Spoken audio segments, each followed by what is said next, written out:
I don't know if anyone could be a great comic starting famous. Yeah. I think it's very hard. That's why Eddie Murphy's going to have trouble, because they keep saying he might come back, but he's going to have to fail for 2 years to get a good hour. And it's like, and he can't fail in privacy. I mean, part of the beauty is Mark and I, when we started, we were in New York, so people saw us. A lot of people come from another city, and they have some, like Hannibal Buress moved from Chicago to here. We love Hannibal, but he moved from Chicago. He had some juice in Chicago. Mark and I started here, so people saw us when we sucked, and then out of nowhere, you kind of get good, and people were like, "Oh shit, all right," but there's something about failing in privacy. Like, we'd find shitty rooms. Yes, I would do like late night at the comic strip, and there would be no comic. There'd be comics, but they were all my friends. Yeah.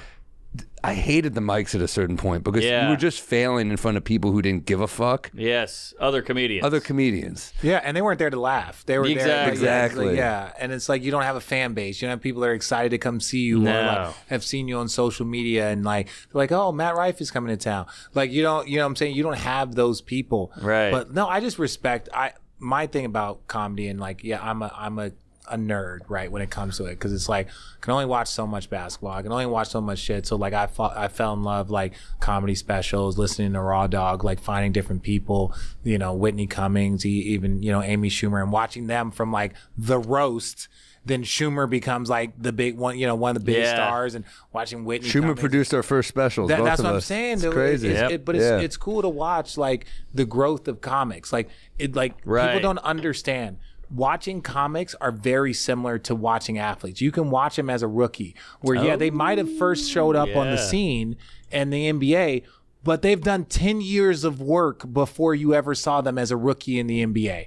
They were playing at 12, and they had to, they were McDonald's All-American, and they went to a college, and now they're drafted 5th to your school or to your Orlando Magic, and you've never heard of them before, and now you're invested in them.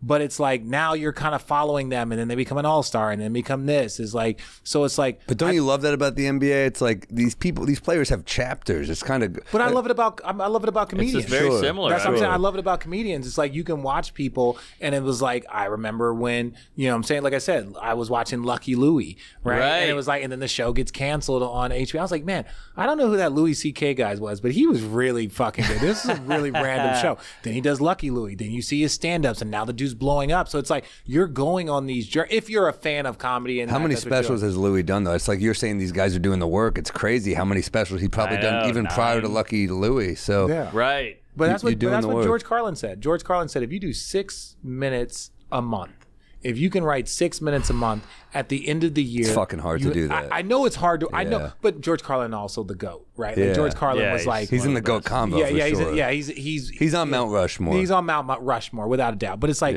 you're like, so his thing was like, if you can write six, so even if you can't be LeBron, even if you can't be George Carlin, if you have to write 6 minutes every 2 months, then all of a sudden, like you have a comedy special, you got an hour, right? And that's hard to do.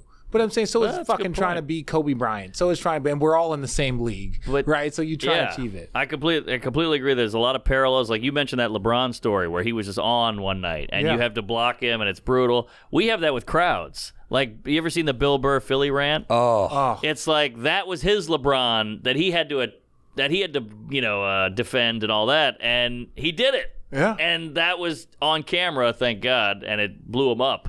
But that was his moment of like, all right, that was his flu game. But you know what? He had that the way LeBron has a night like that. Burr had that because he was eating shit in bad.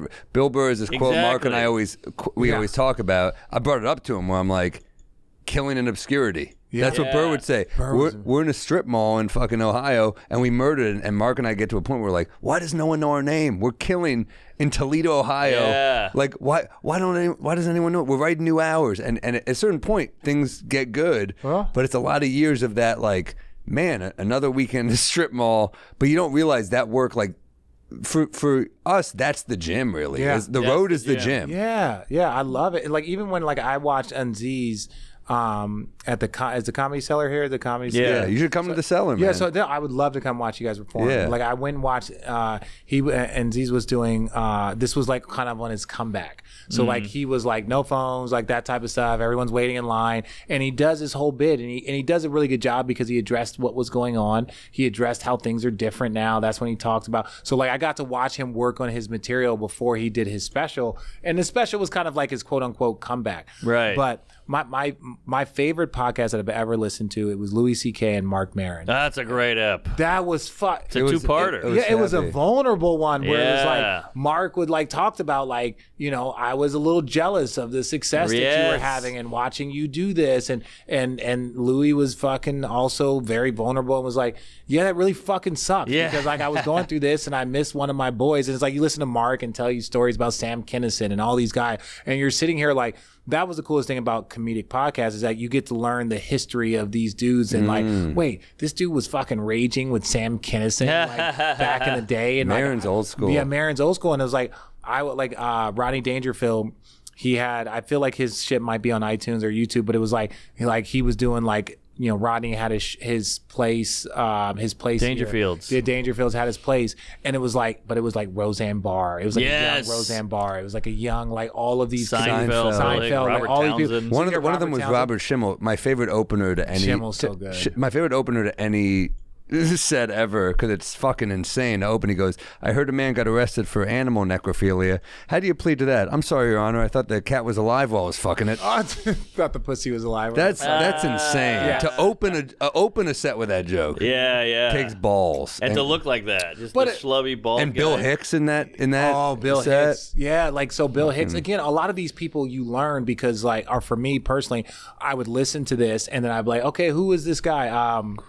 Klein? Robert Klein. Robert Klein. And it was like so many comedians. It's like you recognize the guy, and it's like I'm just like anybody else. Like, oh, I recognize him, seen him in this. But then you would hear like multiple comedians credit him for like his style and like Jerry in particular. Yeah, Jerry especially. It was like he was the first one that kind of did it very observational, very this. And so it's like, let me go check out Robert Klein. And all of a sudden you're like, wow, this fucking guy is good. Hicks is good. I like Hicks. Some of the shit he was doing. We love him. Yeah, Hicks was awesome. My favorite thing of his is, if you haven't heard it listening right now, is the Flying Saucer Tour, where he is doing this heady shit in just shit rooms in the South. He was from Houston. Dave Attell always said this to us about Bill Hicks, is that he would say, you know, a lot of those comics doing this edgy shit, they do it in like San Francisco, they do it in Portland, they do it in like the safe rooms. Hicks is in Alabama. Yeah. You know what I mean? Like, they'll meet you outside if they don't like your jokes. Well, that was one of his stories, is they chased, he had to run to the car. It happened multiple times, but they were just like chasing. Yeah.